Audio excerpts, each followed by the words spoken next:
Today I'm going to show you how to open a PDF file in the Chrome browser quickly and easily. This is a super simple trick, but it's really useful if you want to view a PDF without installing any extra software. You can use Google Chrome to open documents straight from your computer, and in this tutorial I'll walk you through the exact steps. If this video helps, make sure to hit the like button and subscribe for more easy tech tutorials. Let's jump right in.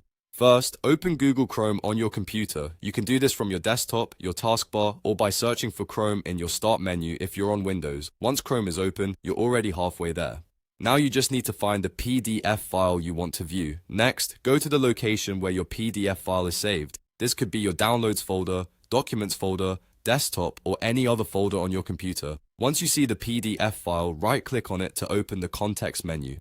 From the menu, look for the option that says Open With, hover over, or click that option, and then choose Google Chrome from the list. If Chrome is listed, select it, and the PDF file will open directly inside the Chrome browser. You'll now be able to read, scroll, zoom in, and navigate through the PDF, just like any other document in the browser. This is a very convenient method because Chrome has built-in PDF support, so you don't need to download a separate PDF viewer. If you don't see Google Chrome right away, you may need to click Choose Another App or More Apps, depending on your computer. Then select Google Chrome and open the file. This method is especially helpful when you want to preview a file quickly, share a screen during a meeting, or avoid switching between different apps. It's fast, simple, and works on most computers where Chrome is installed. And that's it. You've now opened a PDF file in Google Chrome browser. If this tutorial helped, please like the video, subscribe to the channel, and turn on notifications so you don't miss the next easy tech guide. Thanks for watching, and I'll see you in the next one.